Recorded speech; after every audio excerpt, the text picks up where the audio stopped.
Hebreus capítulo 13, versículo 7.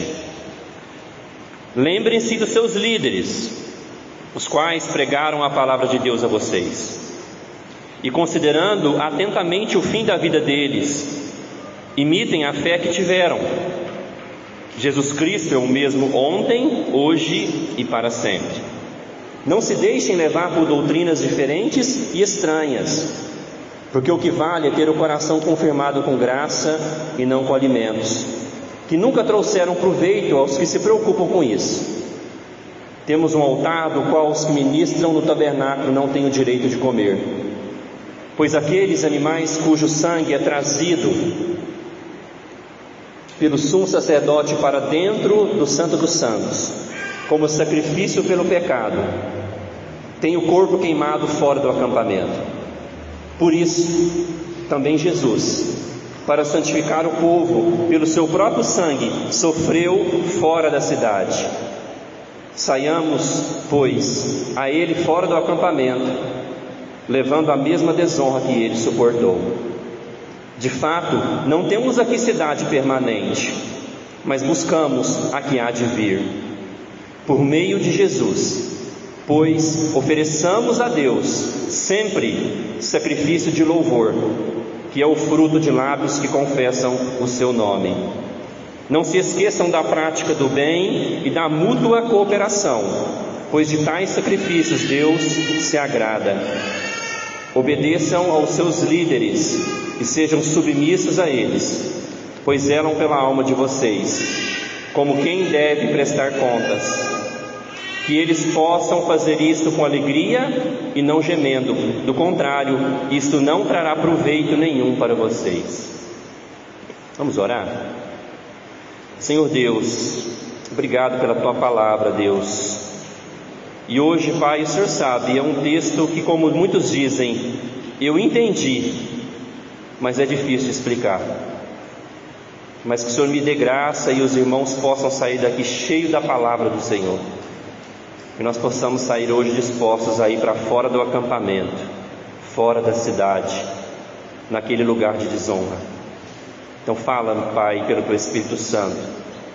Nós vimos hoje no começo do culto, quando lemos que o Senhor Jesus está no meio das igrejas, com uma espada de 2 gumes. Então que essa espada, que é a espada do Espírito, a Tua palavra, corte o nosso coração nessa noite. Assim seja, em nome de Jesus. Amém. Meus irmãos, se eu falar para você que eu sabia que tem um tesouro lá na Tubal Vilela, e esse tesouro está escondido e vale muito dinheiro, e eu falasse para você ir lá pegar esse tesouro, mas para você pegar esse tesouro tem uma condição: você tinha que ir lá desnudo, nu. Quem iria? Você vai falar assim, depende do valor do tesouro, né? Por 100 mil reais você iria nesse tesouro? Tubal Vilela, 2 horas da tarde, segunda-feira, nu. 100 mil reais talvez é pouco, né? Para mostrar-se, para sentir vergonha, para ser zombado. 1 milhão de reais. Daí já dá para ir, não dá não? Mas imagina a zombaria, imagina a loucura. As pessoas iam olhar para você e falar assim: quem que é esse louco fugiu do hospício? Imagina a afronta social. Inclusive é errado isso, né? É falta de pudor. Você sabia que tem uma parábola que Jesus contou muito parecida com isso? Jesus contou uma parábola certa vez em Mateus capítulo 13, que é um tesouro oculto no campo. Diz que um homem encontrou aquele tesouro e, transbordante de alegria, ele vai e vende tudo que tem para comprar aquele tesouro. Por que vale tanto para você? Porque você sabe que tem valor. Para você vale aquela vergonha, porque você sabe o valor daquele tesouro que está escondido lá. Para as pessoas você é um louco, porque para elas não faz sentido, porque elas não descobriram o valor daquele tesouro. Calma que você vai entender onde eu quero chegar com essa introdução, com essa ilustração, com essa analogia. Porque semana passada, meus irmãos, em Hebreus 13, nós vimos quais são os deveres sociais de um cristão. Os deveres sociais é que ele tenha um constante amor fraternal, lembram? Que ele pratique a hospitalidade, que ele visite os presos, e ali é hospitalidade para irmãos que estão fugindo da perseguição, lembram? É visitar os presos que estão presos por causa do Evangelho. Os deveres sociais de um crente são esses. O outro dever social de um crente é ele valorizar o matrimônio, ele valorizar a pureza do leito conjugal, lembram? Porque diz que Deus julgará os impuros e os adúlteros. E o outro dever social de um crente de Hebreus 13 é que ele seja isento de avareza, que ele não ame o dinheiro. Mas agora essa parte que nós lemos vai falar quais são os deveres espirituais de um crente. Quais são os deveres espirituais de um crente? Porque nós estamos estudando Hebreus há 7 meses já, e nós vemos que na nova aliança que nós estamos agora, não precisa mais de sacrifício pelo pecado, não é mesmo? Lembra que o sumo sacerdote, ele aspergia o sangue dos animais do povo e levava o sangue para dentro do Santo dos Santos? Não precisa disso mais, não é mesmo? Mas, meus irmãos, quais sacrifícios Deus exige de nós na nova aliança? Como o tema é sacrifícios espirituais, o que Deus exige de nós? Nós vamos ver aqui hoje, essa noite. Hebreus 13 vai nos mostrar. Mas basicamente o que Deus vai falar conosco é que nós encontramos perdão e santificação na cruz, um lugar de desonra para esse mundo. Nós encontramos perdão e santificação na cruz, que é um lugar de desonra para esse mundo. Então, já esmiuçando para você o exemplo que eu dei na introdução, o tesouro é Jesus. Aquilo que tem de mais valioso que uma pessoa pode encontrar nessa terra. O tesouro da parábola do tesouro oculto no campo é Jesus. O local não é a Praça Tubal Vilela. O local é a cruz do Calvário. Ir até lá é uma loucura para esse mundo. Ir até a cruz é uma desonra para esse mundo, é uma loucura para esse mundo. Em algumas versões fala que o local fora da cidade que Jesus morreu é um local de vitupério. Vitupério, talvez está na versão da sua Bíblia, significa um local de vergonha, um local de desonra. Então entenderam a analogia que eu fiz? O tesouro é Cristo Jesus, o local é a cruz. A nudez seria a desonra para esse mundo, a vergonha para esse mundo de você também carregar a sua cruz. Mas, meus irmãos, para você chegar até esse tesouro, a Bíblia fala que você precisa de líderes. Em algumas versões está falando guias. Eu gostei das duas versões. A minha está líderes. O que seria um líder? Alguém que está indo também e ele está apontando o caminho para os liderados. Mas um guia, quem aqui já viu um guia turístico? Já foi no lugar turístico, é um guia turístico? Quem aqui já foi? Boa parte. O que é um guia turístico? Ele conhece o caminho e ele está indo e ele está mostrando para outras pessoas o caminho. Então, para você chegar até o tesouro, para você encontrar o tesouro, a Bíblia nos fala que nós precisamos de homens que nos guiam. Versículo 7 vai falar isso e versículo 17 vai falar isso. Vai falar inclusive no 7, lembrem-se dos seus líderes, os quais pregaram a palavra de Deus a vocês, e considerando atentamente o fim da vida deles, imitem a fé que tiveram. Quem são os guias e os líderes? Pastores e presbíteros. Nós precisamos de homens que nos guiem no caminho até o tesouro que é Cristo Jesus, até o caminho da cruz. Nós sabemos que há um movimento nos últimos anos no nosso país de desigrejados, e uma das coisas que eles fazem é: eu não preciso de pastor. Não é verdade? Eu não preciso de que ninguém me fale o que eu tenho que fazer. Eu não preciso de um líder sobre mim. É o que eles falam. Mas o que a Bíblia está nos dizendo? A Bíblia fala no versículo 7 que nós devemos imitar esses homens. E lá no versículo 17, talvez você vai sair daqui hoje meio chateado. Porque no versículo 17 fala que você que tem que obedecer a esses homens, se submeter a esses homens. Aqui, meus irmãos, o contexto para vocês entenderem, no versículo 7, fala que é para eles ficarem atentos ao fim da vida desses homens. Provavelmente a primeira geração de pastores, de líderes, já tinha morrido. E é por isso que o contexto de Hebreus é um contexto que muitas pessoas já tinham deixado de congregar. Lembra de Hebreus 10, 25? Não deixem de congregar, como é costume de alguns. Então a gente imagina que a primeira geração de pastores, discípulos dos apóstolos, já tinham morrido. E daí a gente imagina que por causa disso, a igreja deu uma desanimada, digamos assim, estava querendo voltar ao judaísmo, porque os seus líderes já tinham morrido. Mas, meus irmãos, veja que a recomendação bíblica do versículo 7 é: imitem a fé que tiveram. Basicamente seria o seguinte: imitem a vida com Deus que esses homens tiveram, mostrando para nós que não adianta só ser um bom pregador, é preciso ter vida com Deus. Não adianta apenas ter conhecimento, é preciso ter piedade. Não adianta só ter a sua mente cheia de Bíblia. Não adianta você ser um jovem que você tem mais livro de teologia na sua casa do que eu, se você não leva essa teologia para o seu coração e desemboca na sua vida prática. Hoje no conselho nós estávamos falando sobre isso, não é? Não adianta você ter doutrina correta se você não tem prática de vida. Porque hoje, meus irmãos, nós vivemos uma moda depois dos anos 2000, 2005, 2010, com o advento da internet. Então a teologia reformada, ela foi muito difundida.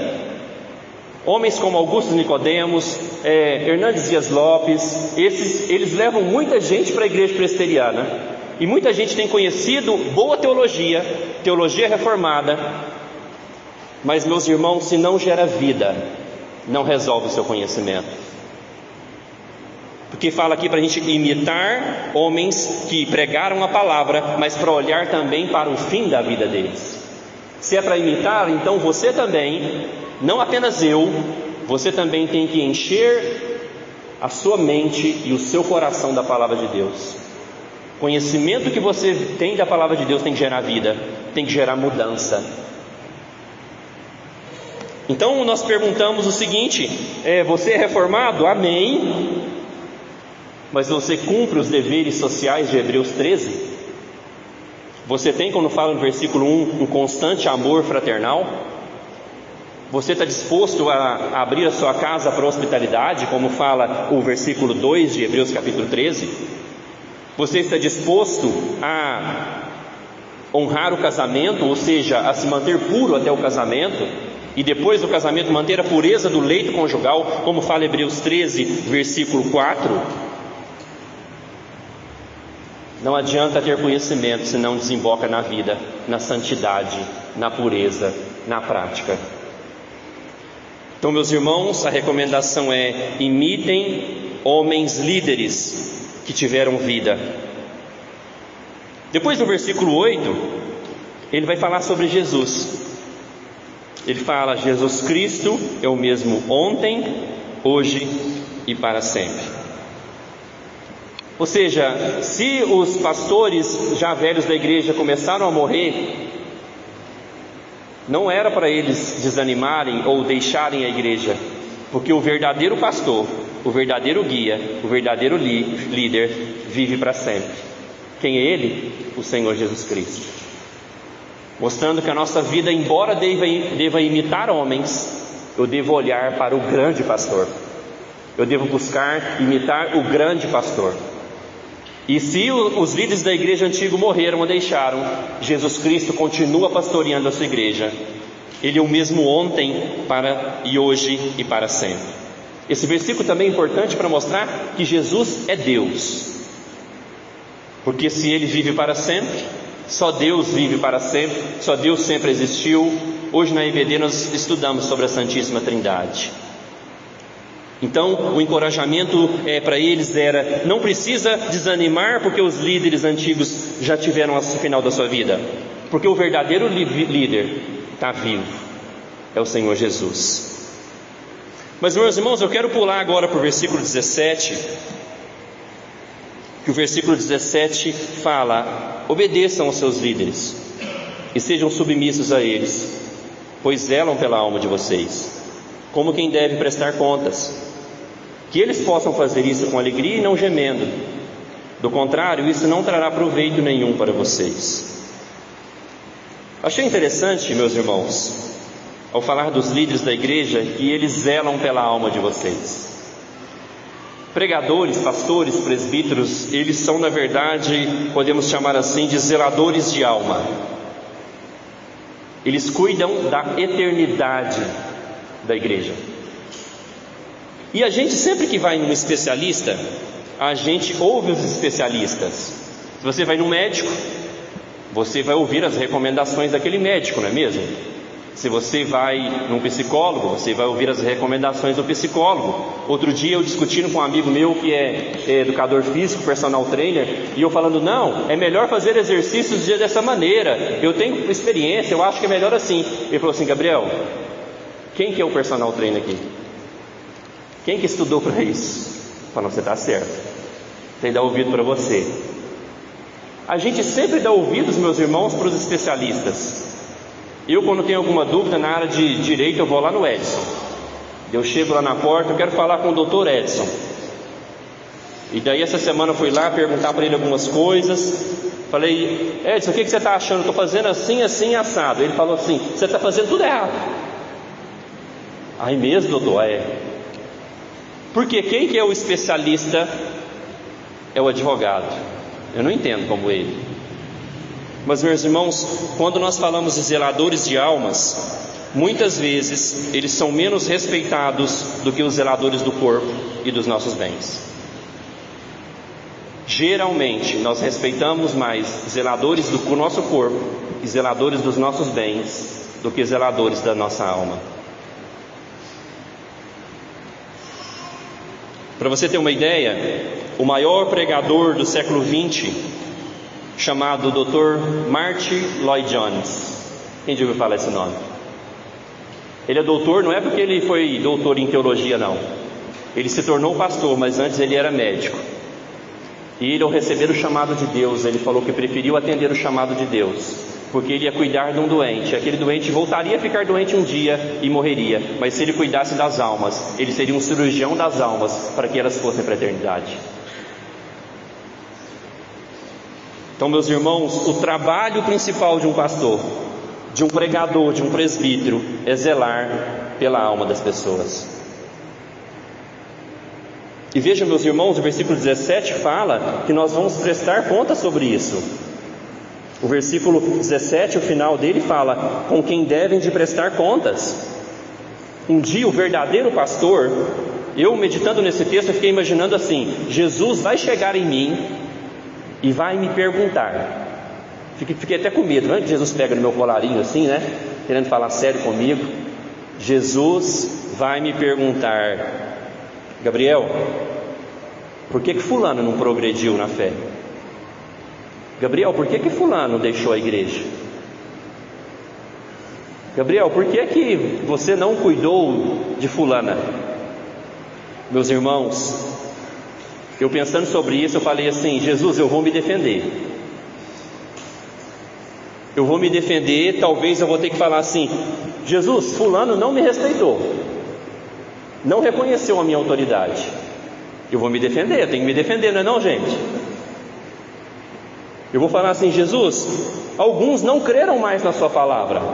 Eles começaram a relativizar a sua palavra. Então eu falava, ensinava, e eles achavam que não era para obedecer a sua palavra. Alguns falam: Jesus não aceitou a disciplina, não reconheceu a autoridade. Eu vou me defender. Mas, meus irmãos, que trabalho árduo. Zeladores de alma querer levar a sua alma para onde talvez a sua alma não quer ir. Porque por causa do nosso coração enganoso, nós não estamos preocupados muito com a nossa alma. Nós estamos preocupados com a nossa felicidade, não é verdade? Nós estamos preocupados em sermos felizes, mas o compromisso, meus irmãos, dos verdadeiros pregadores, não é com a sua felicidade. O compromisso dos verdadeiros pregadores é com a sua alma. Aqui fala que eles são zeladores da sua alma. Se você vai ser feliz, é um plus. Mas a grande responsabilidade da igreja é com as almas dos crentes. Se der para você ser feliz, vai ser ótimo. Isso vai depender do seu relacionamento com Deus, da sua obediência à palavra de Deus, do que você entende sobre felicidade. Mas, meus irmãos, fiquem atentos, porque falsos pregadores vão prometer felicidade, verdadeiros pregadores vão prometer eternidade. Quais você acham que serão mais ouvidos? Os que prometem aquilo que as pessoas querem ouvir.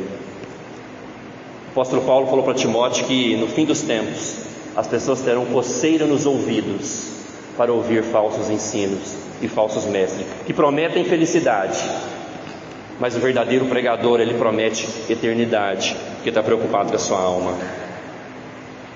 Mas, meus irmãos, Deus está falando: imite a fé, obedeça a seus líderes, se submetam a eles. A promessa em Jeremias 3,15 é que Deus daria verdadeiros pastores para o seu povo. Você não acredita que Deus pode fazer isso? Dar verdadeiros pastores que amam as almas, que amam a igreja, que amam a sua vida? Você imagina, meus irmãos, que esse conselho dessa igreja, por exemplo, você conhece os irmãos que fazem parte do conselho, você acha que nós pediríamos alguma coisa para você que fosse visando o seu mal? Ou visando apenas o seu bem espiritual? Você acha, irmãos, olhando para nós, conhecendo a nós, você acha que nós pediríamos alguma coisa para te atrapalhar na vida? Ou para que você progrida espiritualmente? Obviamente, meus irmãos, que é para que você progrida espiritualmente. Mas, meus irmãos, ainda é interessante falando sobre isso, no versículo 17, fala que pode ter dois resultados do trabalho do líder: que eles possam fazer isso com alegria e não gemendo. Do contrário, isso não trará proveito nenhum para vocês. Tem obediência e submissão, liderança feliz. Não tem obediência, liderança triste. Diz que para que eles não façam isso gemendo, ou seja, uma liderança que não obedece, não se submete, não ouve a igreja que não ouve a sua liderança, vai causar tristeza na sua liderança. Para que não faça isso gemendo. E vai dizer no final do versículo 17 que isso não vai ter proveito nenhum para vocês. Final do versículo 17: do contrário, isto não trará proveito nenhum para vocês. Meus irmãos, mas vamos voltar ao tesouro agora. Se o meu trabalho é apontar o tesouro para você, o trabalho desse conselho é esse. Aonde que está o tesouro? Já que a Praça Tobal Vilela era apenas uma analogia que eu estava fazendo. Aonde está o tesouro, meus irmãos? Agora nós vamos trabalhar do versículo 9 até o 14. Eu vou explicando rapidamente primeiro os versículos. O versículo 9 vai falar para a gente não se preocupar com doutrinas, com falsas doutrinas, e não se preocupar com regrinhas de alimentação, mas para a gente nos preocupar com a graça no coração, ok? Versículo 9 fala isso. Regrinhas de comidas e pode, não tem proveito nenhum. O que tem proveito é reter a graça no nosso coração.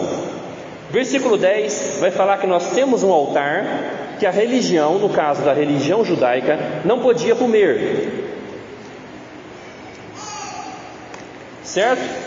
Versículo 11 vai falar que o sangue dos animais que eram sacrificados eram levados para dentro do Santo dos Santos, mas o corpo do animal, por causa do pecado, da impureza que o animal recebia, ele era queimado fora do acampamento.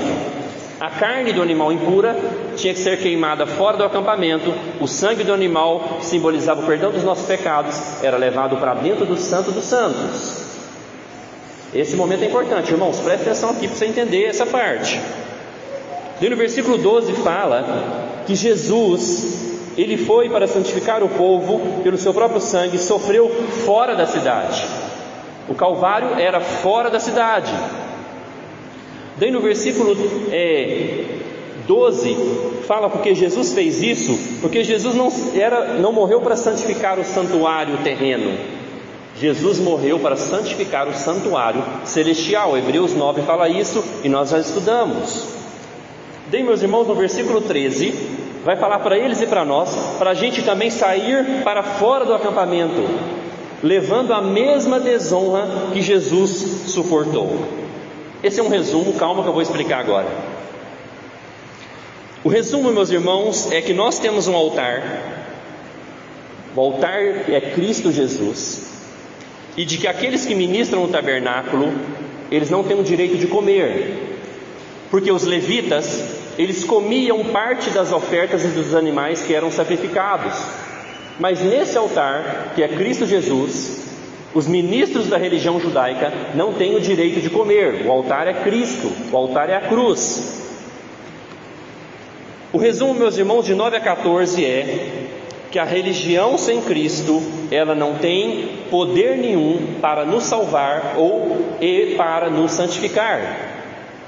O resumo, meus irmãos, é que eu preciso ir para fora, para onde o corpo de Jesus foi machucado, para onde o corpo de Jesus foi derramado o seu sangue. Eu tenho que ir para fora do templo. Era preciso, meus irmãos, para eles e para nós hoje, abandonar o judaísmo, abandonar toda a religião sem Cristo, para abraçar Cristo. Então, por isso que aqueles que ministram no tabernáculo não têm direito de comer, porque eles não deixaram ainda a sua religião, eles não deixaram ainda o Velho Testamento, as cerimônias e rituais do Velho Testamento, porque eles ainda não foram para o verdadeiro altar, eles ainda não foram para Cristo, eles não abraçaram ainda Jesus como seu Salvador e Senhor. Então, meus irmãos, quando fala para a gente ir para fora do acampamento, para eles irem para fora da cidade, está falando para eles irem para a cruz, para eles abdicarem de qualquer subterfúgio humano, para que eles vão desprovidos de qualquer mérito próprio, de qualquer boa obra, de qualquer sentimento de merecimento. Eles precisam ir para a cruz, porque nenhuma religião, porque nada que eles tentassem fazer sem Cristo seria suficiente para o seu perdão e para a sua santificação. Por isso que no versículo 9 vai falar que essas doutrinas, essas regras de alimentos, elas não têm proveito nenhum para quem se preocupa com isso. Uma religião sem Cristo, ou uma meritocracia para que você receba algo de Deus, salvação, santificação, sem Cristo é perda de tempo. Por isso que fala para eles, vocês têm que ir para fora do acampamento. Por que fora do acampamento? Jesus morreu fora da cidade. E ao dizer ir fora do acampamento, está falando, vocês precisam ir para a cruz de Cristo, para um local de desonra. E o versículo 9, meus irmãos, é importante. Não se deixem levar por doutrinas estranhas, diferentes e estranhas, que são tentativas de ajudar ou complementar a obra de Cristo Jesus. Seria uma religião pelo meu próprio braço para que eu tenha relação com Deus, sem Cristo, sem a cruz. Doutrinas estranhas nos nossos tempos, e naquele tempo seria doutrinas fora do que nós chamamos das 5 solas da Reforma Protestante.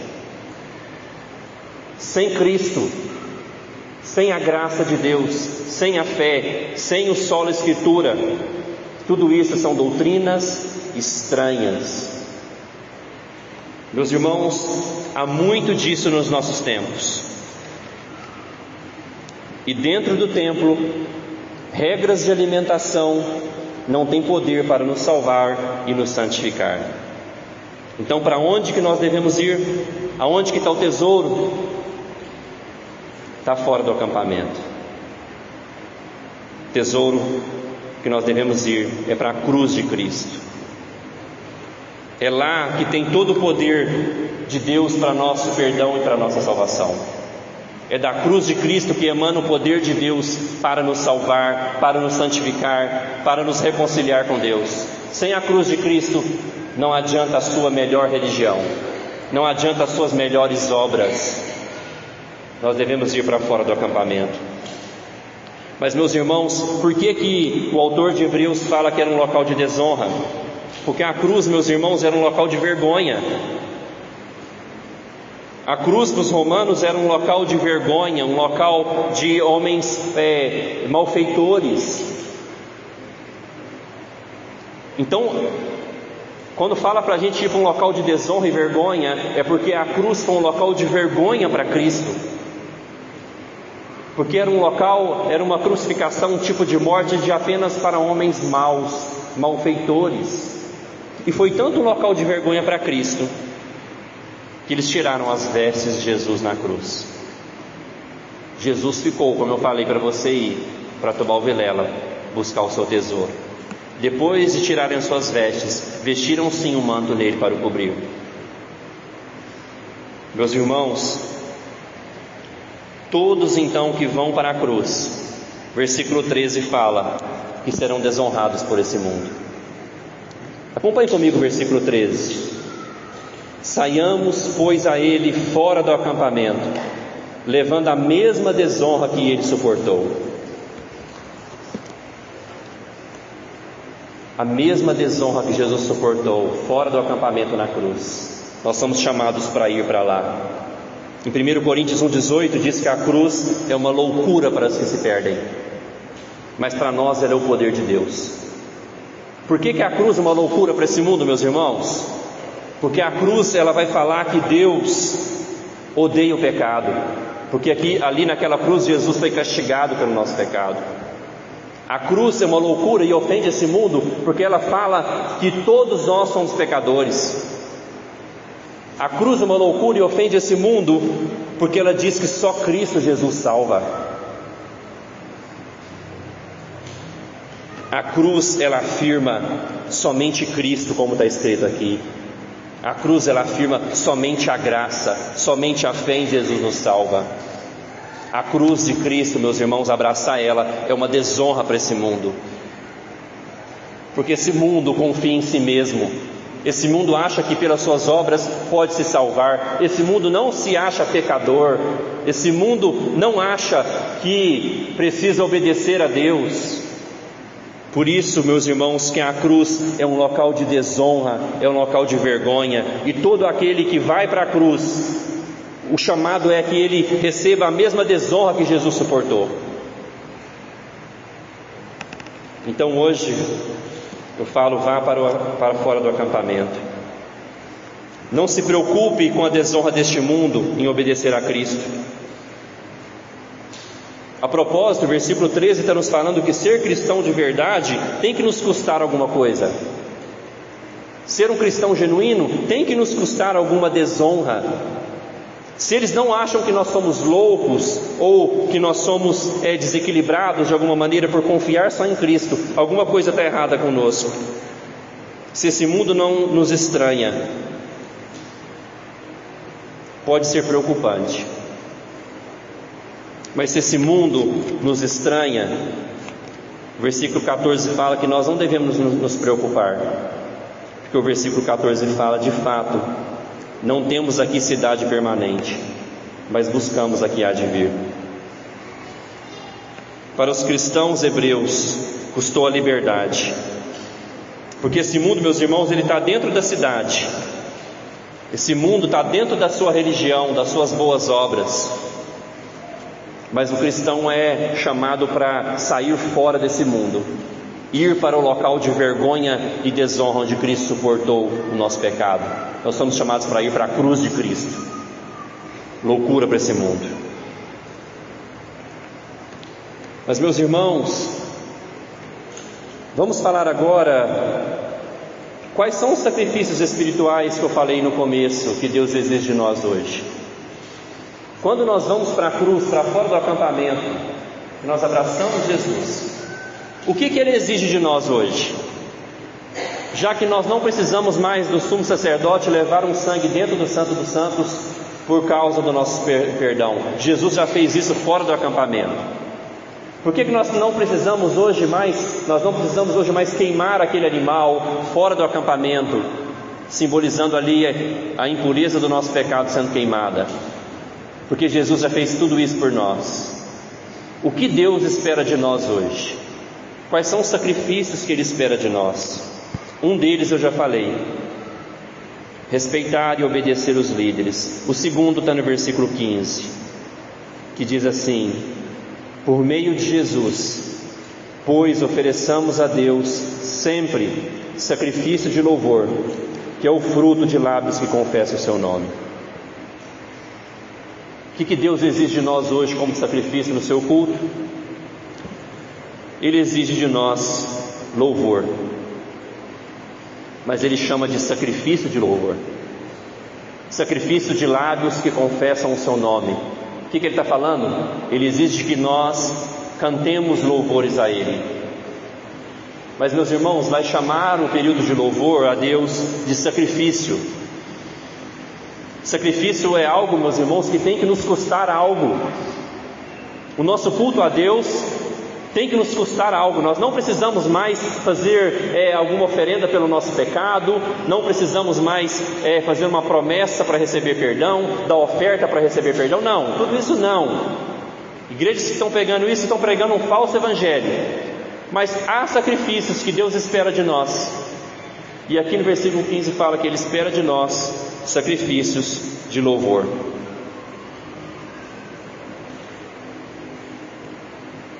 Então nós temos que pensar, irmãos, se vir ao culto nos custa algo. Eu coloquei aqui no meu esboço para falar assim: se você pode vir em todo culto como sacrifício de louvor a Deus. Eu pensei assim, um sacrifício tão pequeno, não é, meus irmãos? Eu pedi para vocês assim, irmãos, eu coloquei até no meu esboço: façam um sacrifício de louvor de vir todo culto louvar a Jesus. Eu falei assim, vindo para cá, pensando na pregação, pensei assim, é um pedido muito pequeno, não, irmãos? Você vir aqui 1h30 na semana é muito pouco. Eu pedir aqui para você oferecer um sacrifício de louvor, cantar louvores a Ele todo domingo, é muito pouco. Mas eu pensei, meus irmãos, talvez você pode orar pela equipe de louvor, se isso é algo que Deus exige na nova aliança como sacrifício. Se você pode então orar pela equipe de louvor, se você de alguma maneira pode ajudar a equipe de louvor, se você pode na hora do louvor soltar a sua voz.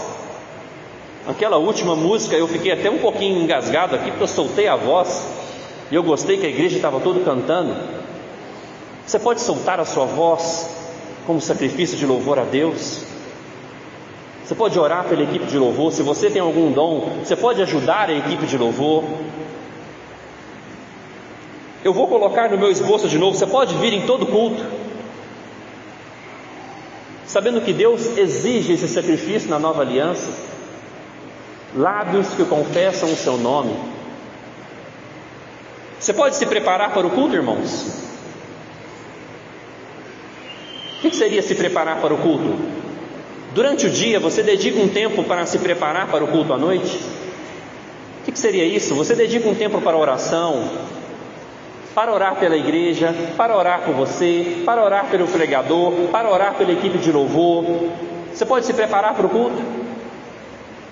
Porque às vezes a gente chega no culto, irmãos, com a cabeça cheia. Você passou o dia de domingo, o dia de descanso, fazendo um monte de coisa. Daí a gente chega para o culto esperando algo, mas a gente não se preparou para que Deus nos dê algo especial.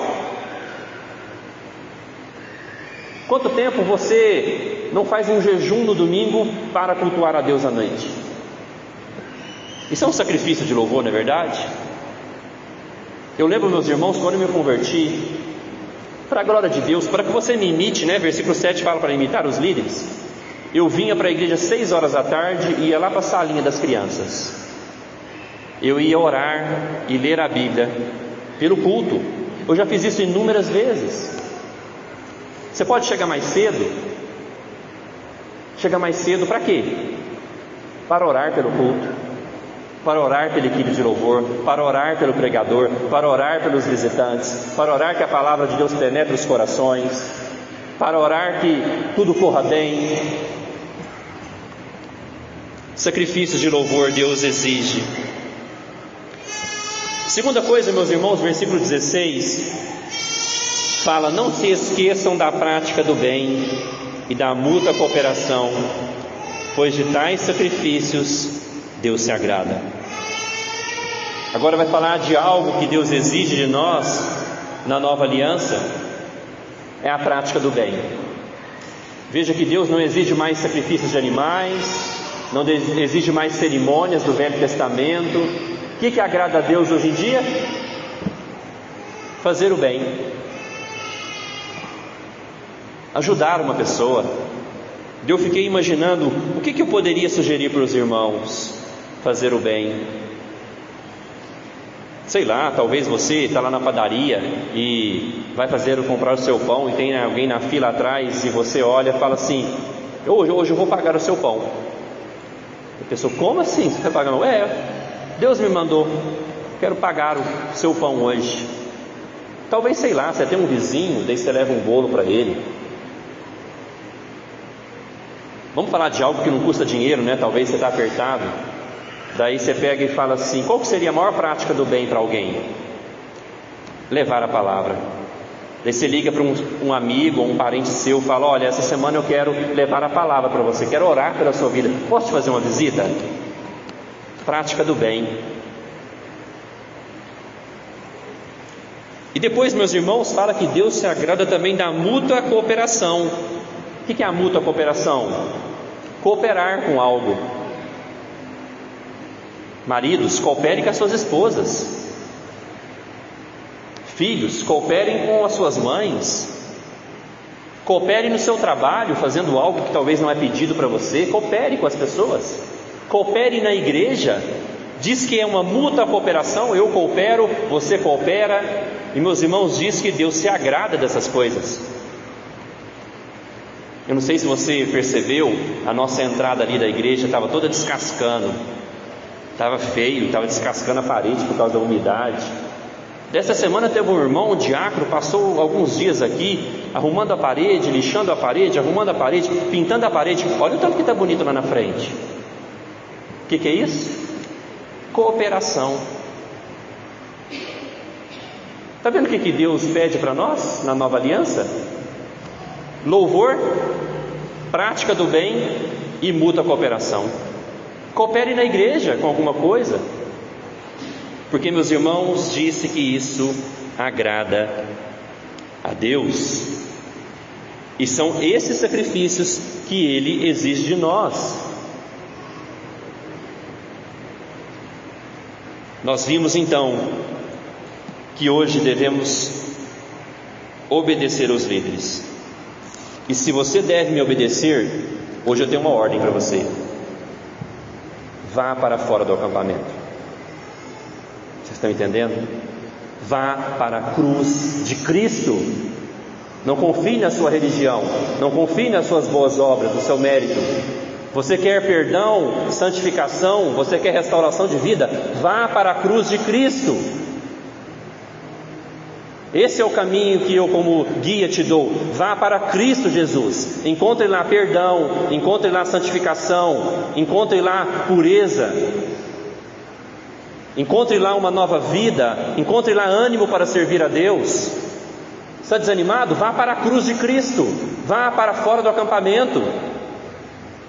Tenha um tempo com Ele na cruz, dobrado aos seus joelhos. Depois você me fala um ânimo que o Espírito Santo vai te trazer. Então, se você tem que me obedecer, eu te dou uma ordem hoje: vá para fora do acampamento, vá para Cristo, vá para onde emana poder para te salvar, poder para te santificar, poder para você amar a Deus. Mas lembre-se, a cruz de Cristo é um local de desonra. Esse mundo vai te expelir, Você vai passar vergonha. A cruz para este mundo é uma loucura, mas para nós era o poder de Deus. E para quem encontrou o tesouro, mesmo que esse mundo te expila, não tem problema, porque nós, como fala no versículo 14, não temos aqui uma cidade permanente, mas buscamos aqui a de vir. Vale a pena ser desonrado por esse mundo, vale a pena abraçar a cruz, que é um local de vitupério, de vergonha e desonra. Por que vale a pena? Porque nós não estamos dentro da cidade, nós saímos da cidade, porque a nossa cidade é aquela que há de vir permanente, é nela que nós esperamos. Meus irmãos, enquanto estamos aqui então, que nós possamos oferecer a Deus sacrifícios espirituais que lhe agradam. Quais são? Sacrifícios de louvor, que é lábios que confessam o seu nome, a prática do bem e a mútua cooperação. Eu quero terminar orando por você, mas eu quero te desafiar agora a perguntar para Deus, nessa semana, qual prática do bem você pode fazer para alguém? Nessa semana, qual cooperação você pode dar para a sua família, para a igreja? Como está o seu sacrifício para cultuar a Deus? Abaixe a cabeça para que possamos orar.